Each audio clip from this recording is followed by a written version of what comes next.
Welcome to SS news. నేను మీ శిరీష.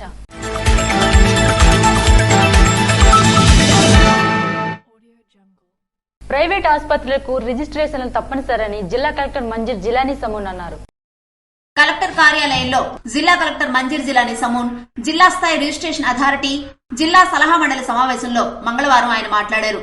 ఏపీఎంసీఈ చట్టం 2008, clinical establishment చట్టం జీవో నంబర్ 35/135లను అనుసరించి జిల్లాలో అన్ని ప్రైవేట్ ఆసుపత్రులు, డెంటల్ క్లినిక్స్, ల్యాబొరేటరీస్, ఫిజియోథెరపీ సెంటర్లన్నీ వెబ్సైట్ లో నమోదు చేసుకుని రిజిస్ట్రేషన్ సర్టిఫికేట్ పొంది మార్చి 31వ తేదీలోగా డిఎంఎండ్హెచ్ఓ కార్యాలయంలో అందజేయాలని చెప్పారు. ఇప్పటికే రిజిస్ట్రేషన్ పూర్తి చేసుకున్న ఆసుపత్రులు 5 ఏళ్లు పూర్తయితే రెన్యువల్ చేసుకోవాలని సూచించారు. ప్రైవేట్ ఆసుపత్రుల్లో ధరల పట్టిక ప్రదర్శించాలని, ప్రైవేట్ ఆసుపత్రుల్లో జరిగే ప్రతి చికిత్సను తప్పనిసరిగా ఆన్లైన్ చేయడంతో పాటు ప్రసవాలు, మరణాలు పోర్టల్లో నమోదు చేయాలన్నారు. రిజిస్ట్రేషన్స్, రెన్యువల్ లేకుండా నడిపే సంస్థల పట్ల కఠిన చర్యలు తీసుకుంటామని స్పష్టం చేశారు. సమావేశంలో జిల్లా వైద్య ఆరోగ్య శాఖ అధికారి బి మీనాక్షి, సలహా మండలి సభ్యులు చక్క నారాయణరావు తదితరులు పాల్గొన్నారు.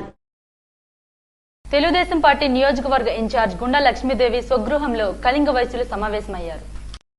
ఇటీవల వైఎస్సార్ కాంగ్రెస్ పార్టీ కులాలతో ఆత్మీయ సమావేశాలను పెట్టి మాట్లాడుతున్న మాటలు, నీలి వార్తలను తిప్పికొట్టాలనే భావనతో శ్రీకాకుళం నియోజకవర్గ కళింగ వైశ్యులు తెలుగుదేశం పార్టీ నియోజకవర్గ ఇన్ఛార్జ్ గుండా లక్ష్మీదేవి స్వగృహంలో సమావేశమై తెలుగుదేశం పార్టీ కళింగ వైశ్య ప్రతినిధులు మాట్లాడుతూ వైసీపీ వాళ్లు నీలి వార్తలు చెప్పడం కాదు, వాస్తవాలు బహిరంగంగా చర్చించడానికి ముందుకు రావాలని కోరుతూ శ్రీకాకుళం జిల్లాలో తెలుగుదేశం పార్టీ అధినేత చంద్రబాబు నాయుడు సమావేశంలో కళింగ వైశ్యులందరినీ ఓబీసీలుగా చేయాలని వినతి పత్రం ఇచ్చిన వెంటనే వేలాది మంది సభికుల సమక్షంలో బహిరంగంగా చంద్రబాబు నాయుడు గతంలో మాట ఇచ్చిన ప్రకారంగా ఓబీసీలు చేయడానికి కృషి చేస్తానని తెలియజేయడం జరిగిందని, దానికి అనుకూలమైన వాతావరణం కూడా ఇటీవల Telugu Desam party, Janasena party, Bharatiya Janata party కలయిక కూడా ఓబీసీలు చేయడానికి మంచి పరిణామమని, ఈ విషయాల్లో బీసీ కులాలు అందరికీ న్యాయం చేయడానికి తమ వంతు సహాయ సహకారాలు అందించడం జరుగుతుందని గుండా లక్ష్మీదేవి అప్పలసూనారాయణ ఈ సమావేశంలో తెలియజేశారు.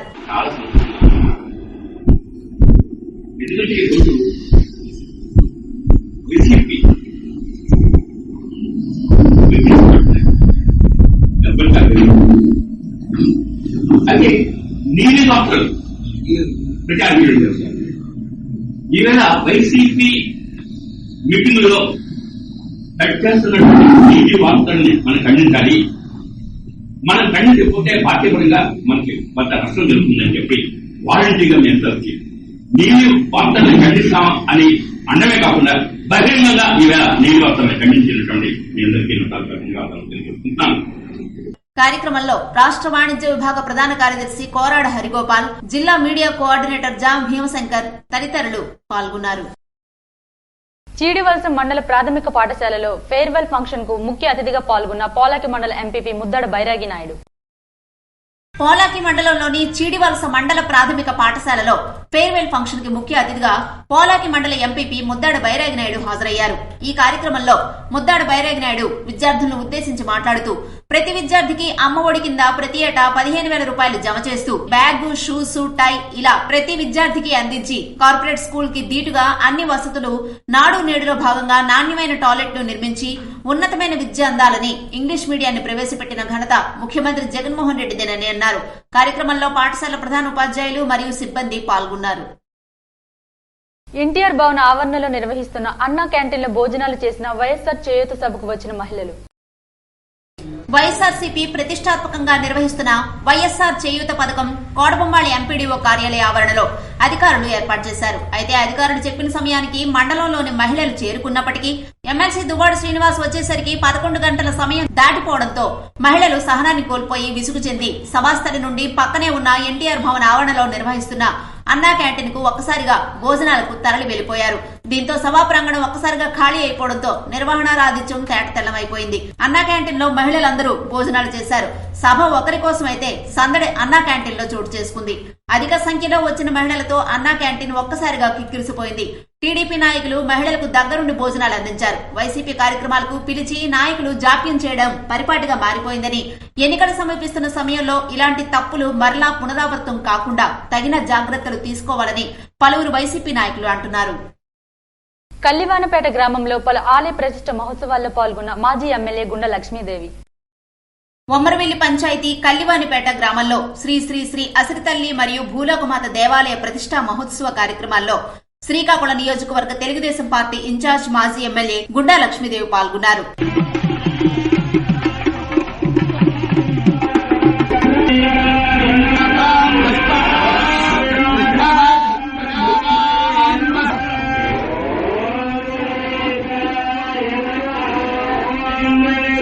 ఆమెతో పాటు కార్యక్రమంలో మండల అధ్యక్షులు లోపిట్టి రాధాకృష్ణారెడ్డి, జిల్లా వాణిజ్య విభాగ ప్రధాన కార్యదర్శి పుట్నూరు కృష్ణమూర్తి, టీడీపీ నాయకులు కల్లి ఎర్రన్నరెడ్డి, కల్లి దశరథ, గ్రామ పెద్దలు, యువత తదితరులు పాల్గొన్నారు. సోంపేట మండలం మామిడిపల్లి వద్ద గానుగుల తరుణాచారి స్మారక స్తూపాన్ని సిపిఎం నేత మధు ఆవిష్కరించారు. సమరశీల పోరాటాలు చేయటమే తొలితరం కమ్యూనిస్టు గానుగుల తరుణాచారికి మనమిచ్చిన ఘనమైన నివాళని సిపిఎం పార్టీ పూర్వ రాష్ట్ర కార్యదర్శి కామ్రేడ్ పి మధు అన్నారు. సోంపేట మండలం మామిడిపల్లి వద్ద గానుగుల తరుణాచారి స్మారక స్తూపాన్ని సిపిఎం నేత మధు ఆవిష్కరించారు. పార్టీ జెండాను సిపిఎం జిల్లా కార్యదర్శి గోవిందరావు ఆవిష్కరణ చేశారు. ఈ సందర్భంగా విజ్ఞాన కేంద్ర అధ్యక్షులు జుత్తు సింహాచలం అధ్యక్షతన జరిగిన బహిరంగ సభలో వారు ప్రసంగిస్తూ గానుగుల తరుణాచారి స్వతంత్రోద్యమంలో పాల్గొని జైలు జీవితం అనుభవించారన్నారు. మార్పు పద్మనాభం, బెందాళం గవరయ్య, గానుగుల తరుణాచారి క్విట్ ఇండియా ఉద్యమం సందర్భంగా కడలూరు జైల్లో ఏకే గోపాలంతో పరిచయం ఏర్పడి కమ్యూనిస్టులుగా జిల్లాకు వచ్చిన తొలితరం నాయకులని అన్నారు. తరుణాచారి మందసా జమీందారీ వ్యతిరేక పోరాటంలోనూ రైతు రక్షణ యాత్రలో క్రియాశీలకమైన పాత్ర పోషించారన్నారు. పాడిగాం ప్రాజెక్టు, హంస ర్యాలీ ప్రాజెక్టు నిర్మాణం చెయ్యాలని ఉద్దానం ప్రాంతంలో అనేక ఉద్యమాలు నిర్మించారని కొనియాడారు. నిర్బంధాలను సైతం లెక్క చేయకుండా చివరి వరకు ఎర్రజెండా ఆశయ సాధన కోసం పోరాడిన మహాయోధుడని వారన్నారు. ఏ స్వాతంత్ర్యం కోసమైతే జైలుకు వెళ్లారో నేడు బీజేపీ అధికారంలోకి వచ్చిన తర్వాత దేశ స్వతంత్రం ప్రమాదంలో పడిందని విమర్శించారు. బీజేపీ ప్రభుత్వం దేశ సంపదని, సహజ వనరులని కార్పొరేట్లకు దారాదత్తం చేస్తుందని విమర్శించారు. విభజన హామీలను అమలు చేయకుండా రాష్ట్రానికి ద్రోహం చేసిన బీజేపీకి వ్యతిరేకంగా పోరాడాలని అన్నారు. బీజేపీ దేశానికి వినాశకరమని ఆరోపించారు. తొలితరం కమ్యూనిస్టులు మార్పు పద్మనాభం, బెందాళం గవరయ్య, గానుగుల తరుణాచారి వారి యావత్ జీవితాన్ని ప్రజలకు అంకితం చేశారని, సభ ప్రారంభానికి ముందు మామిడిపల్లిలో కామ్రేడ్ పుచ్చలపల్లి సుందరయ్య విగ్రహానికి పూలమాలలు వేసి ర్యాలీగా స్తూపం వరకు చేరుకున్నారు.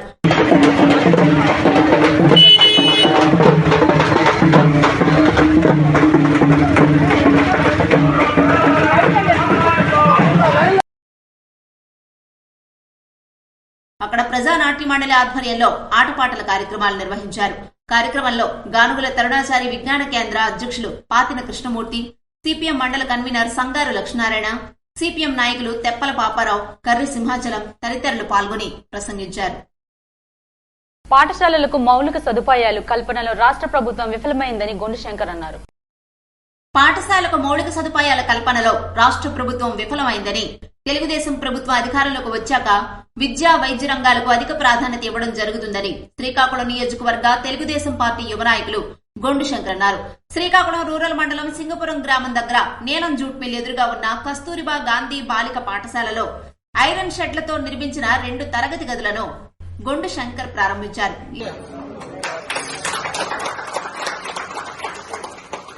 ఈ సందర్భంగా ఆయన మాట్లాడుతూ ఈ ప్రభుత్వంలో విద్యారంగం పూర్తిగా కుదేలైందని, విద్యారంగం పూర్తి దృష్టి పెట్టలేకపోయిందని, విద్యారంగం బాగుపడాలంటే తెలుగుదేశం ప్రభుత్వానికే సాధ్యమని అన్నారు. విద్యార్థులు అదనపు తరగతి గదులు లేక తీవ్ర ఇబ్బందులు పడుతున్నారని, దాన్ని దృష్టిలో పెట్టుకుని ఈ గదుల నిర్మాణం చేపట్టామని అన్నారు. రాబోయే ప్రభుత్వంలో మరిన్ని మంచి కార్యక్రమాలు చేసేందుకు అవకాశం కల్పించాలని, నియోజకవర్గ అభివృద్ధికి తన వంతు కృషి చేస్తానని తెలిపారు. అలాగే ఈ తరగతి గదులను కట్టించే అవకాశం ఇచ్చిన సర్వశిక్ష అభియాన్ కి, ఉపాధ్యాయులకు, పిల్లల తల్లిదండ్రులందరికీ హృదయపూర్వక కృతజ్ఞతలు తెలియజేసుకున్నారు. ఈ విద్యా సంవత్సరం ప్రారంభంలో తరగతి గదులు లేక 9వ తరగతి 10వ తరగతి విద్యార్థులు 6 బయట 9 గంటల తర్వాత చదువుకోలేని పరిస్థితి, ఎందుకంటే ఎండలు. ఈ సందర్భంగా నాకు ఇక్కడ ఎస్ఓ గారు అలాగే ఏపీసీ గారు వాళ్ళు వచ్చి నాకు రిక్వెస్ట్ చేసిన మేరకు ఇక్కడ 2 తరగతి గదుల్ని మేము దాదాపు 2.5 లక్షలు పెట్టి, సొంత నిధులు పెట్టి మేము ఇక్కడ కట్టడం జరిగింది. ఇలాంటి కార్యక్రమం చేయడానికి కోసం మాకు చాలా ఆనందంగా ఉంది.